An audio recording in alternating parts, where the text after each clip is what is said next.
Yeah, a big part of that though is like everything that I do that I like to go do it at a high level, and I like to have fun doing it, right? So some of the best memories of my life are riding dirt bikes with Jeff Emig, or I can specifically see in my head riding a run called Magic Mushroom Bowl up at Tyax with Jamie Lynn, Todd Richards, and I think even Travis was on that trip. And I just looking down this run, like following these guys off stuff, So to be able to experience what we were doing as a company and building these products, but then to be able to go out and go to Ricky Carmichael's track and ride with him and hang out with him. That there's nothing cooler than that to me. So, it truly was, and it sounds so cliche, like live the brand, like but it truly was, like not that I could skate with Danny, but shit, he let me actually jump the mega ramp with my dirt bike one time, and I, pumped around on it and it was fun. I couldn't do anything else, but it was rad to go out and experience that stuff with these guys. So but we always did it from behind the scenes. The Mountain Lab was the first time it was starting to be like, okay, like I'm actually putting myself sort of in the camera. Damon and I always kept ourselves behind the camera, but that was sort of one of those points where it's like, all right, well, living the dream is actually coming to light as a big marketing moment for the brand. And it was really enforced by the retailers and the snowboarders alike of it, that were like, okay, this is a cool thing. Let's keep doing it, but it was one of those weird moments where it's like, oh shit, this is my house, like now we're going to take it and make it part of the brand. Okay. That's kind of weird, and then we came up with the logo and the name and everything, and people really liked it. So it really just became more and more about that. But at the end of the day, it was kind of weird because Damon and I kept ourselves so far behind the scenes. We wanted the riders and the product to stand out, not us. We never wanted us in front of the camera.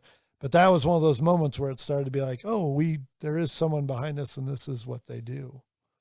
I think that's cool to tell that whole brand story. Like that's important. People latch on to a brand story along with that, with the CEOs, the owners. They want to like buy into a story, and it's pretty cool.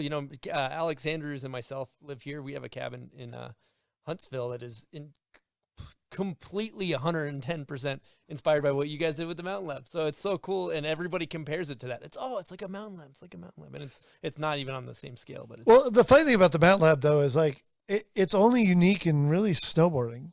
Like if you were like, I have a house and I have a dirt bike track in the back, people would be like, yeah, who cares? Yeah, every guy has it. Right, That's a good point. Or like, I have a bar like in a curb in front of my house. Who cares? Like, but you have like your own private snowboard run for some reason. That's really special. Cool. Yeah, that's really special. And that just clicked, and it wasn't. It was intentional, but it wasn't intentional at the level that people really liked it. And I think that was really cool. Funny thing is, Deerdick said something funny to me at one point, because by then I'm getting older. Like I like snowboarding even more. Like I've now bought a house in Utah. I still live in San Diego area. And Deerdick's like, man, I wish you still love skateboarding as much as you love snowboarding now. We were doing stuff like the Skate Plaza and the DC video at that time, but he missed me going to the skate park with him. I just wasn't doing that anymore. Like at a certain point, the pain versus pleasure point of skateboarding kind of hit me. And I'm like, all right, I like snowboarding. Like, you can go ride some POW and it doesn't hurt at all. Right. And yeah. To me, the snowboarding, like the mountain is a giant skate park. I ride it that way. That's the way I look at it. And I have more fun as I'm getting older on the snowboard than the skateboard, but still get the same feeling. So I skateboard occasionally now with my kids, but not like I did when I was younger. So kind of at certain times, I'm kind of torn by that I don't do what I did that I loved as a kid, but I don't know, if you can't do it at the right level, I don't want to do it. Mm-hmm. I'll do a pop shove and that feels good. Go to do a kickflip. Nope, can't do it. I'm like, all right, put that away again. The worst thing as you get older is, I struggle with this too, because I used to skate every, 5 days out of the week. Now once or twice a week. In my head, I'm sick. Like in That's my head, problem I with snowboarding. fucking rip. I go to do a 3 flip and I miss. I'm like, I shouldn't miss that. I do that every time, but the reality is like you don't do shit all the time. You lose it. You know? And skateboarding too. That reaction, that quickness. If you don't do it for a week, you lose it a little bit. You know, but after a couple of years, it's gone. Like Good to know. I got to stay on it. Riding powder's like riding a bike. You just always know how to ride a pow run. You know, it's just there are certain things like that. You get on a snowboard and it just you definitely can lose your grabs over the years, but riding powder is just dope. Well, to change gears, the thing that's very rare you see is like you might see an athlete become a entrepreneur or a CEO or brand owner or whatever, but you took kind of the opposite approach where you're like brand owner turned athlete. And I kind of want to talk about the fact that like you basically just bet on yourself, right? Like you funded your own career to an extent, right? Yeah, and yes, it is a very odd thing, and that does get called out a lot. No, that's sick. I think it's betting on yourself is dope. Yeah, because it is it's much more common, for a Michael Jordan to go start in high school, go be successful at the pro level. Eventually, you get to a certain age and you slow down, and then you go retire and focus on the shoes or whatever you're going to do. And I went the opposite direction. It definitely wasn't on purpose. You know, like I went and took a rally school in 2004 just for fun. Travis Pastrana was doing some rallies, and it just woke me up to the fact that rally even existed in the States. I didn't even know it existed in the States. And come to find out there's a whole championship and there's schools and everything. I'm like, is that the O'Neill school? Yeah. So Tim O'Neill has this school up in New Hampshire, Littleton, New Hampshire. And so I went to that, and just all my dreams come true of like watching Colin McRae and the Group B days in the 80s and all this stuff. I finally got in a car and got to rip this thing around. And I actually did an extended school. So I did like a couple days in a 2-wheel drive class. And then I had contacted the team that was running the car for Travis, a company called Vermont Sports Car, and said, hey, if I get to a certain level, can you bring out like the Group N Subaru all-wheel drive car for me to try?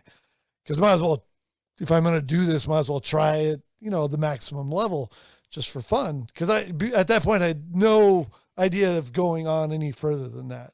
So they brought out the car, and I did that, and I just was in love with it from the first moment, especially once I got in that higher level car. And it just like I couldn't get away from the thought of getting back in the car after the school.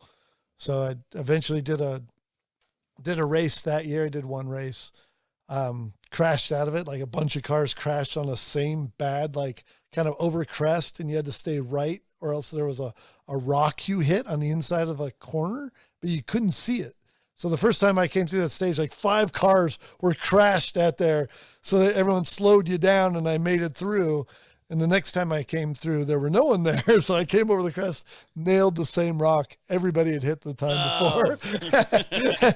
But even though I only made like 4 stages of that race, I was like 7th overall. And I was like, holy crap, this is fun. Like, this is insane at the same time. Can't wait to do this again. So I worked out a deal with Vermont Sports Car to race a Subaru Group N car for the next year as Travis's teammate. Doing the whole Rally America Championship, which was, I think, 9 events. And it was incredible. I was racing with Travis Pastrana, racing against him. There was a former world champion racing in the championship with us, Stig Blomqvist. There was a great national championship from Canada. Pat, wow, can I not remember Pat's name off the top of my head? I'll remember eventually. So he was racing. So it was just a great championship, a lot of fun. And I ended up beating Travis in the overall points that year in the championship. We were both a mess, like driving way too hard and crashing cars and stuff. But it was incredible. I think I ended up like 3rd or 4th overall, and he was 1 position behind me. And from there, I was just hooked. I was paying for my own, like you said, I was investing in myself. To go out and race a car. There's millions of drivers around the world right now paying for their own, time to go out and race these cars, right? And I was just doing the same thing everybody else was doing. There's literally 2, maybe 3 drivers in that championship that had any type of sponsorship that was paying for it. And Travis being probably one of 2 that had the entire thing paid for. So I looked at it as like, oh, well, I'm just enjoying this. You know, we started making some marketing with DC around it. And anyway, the next year I won like my first national rally. So Travis hadn't even won a national rally. So I'd actually beat him to the first win column. And he ended up beating me that year in the championship, but I got the first win thing on him. And it was just a blast. It was just a great way to kind of start a career doing that and enjoying it. And from there on, it just kind of escalated. I kind of started putting in the time to get better and better. So racing extra races, going to driving schools. Like I've done everything from like the Bondurant school that you would go to like in Phoenix to actually driving with a private F1 instructor in England. Holy shit. Yeah. So I've done a lot to learn. You know, if you look at it and you say, I want to be here. Okay, well, how do I get there? Well, you know, it's real easy. Go learn from people that have done it before you. And so we just sought out those people to get that seat time and get those lessons. And on top of that too, I'd been around people like Danny and Carmichael and Rice and saw not only what it took on a physical side to train, but also on the mental preparation side. So I knew a lot of that stuff and was able to just start applying it to myself to kind of prepare for these races, to focus, to, you know, train. And then on top of that too, start developing the things around marketing to then be able to go get sponsorship. So I think in 2006 was the first year I started with Monster. So I've been sponsored by them for, I think, 15 years. How old Yeah. were you? What? Were you like 36 when you started? I think or it something? was, yeah, around there. Well, I was 34 when I started, and 36 was the first year I started to get some sponsorship. And so, yeah, right around there, yeah. So people amazing. claiming they're too old can fuck right Yeah, off. right. Well, see, racing cars is slightly different, though. With age comes a cage. Yeah, true. Which is why a lot of dirt bike racers and people like that end up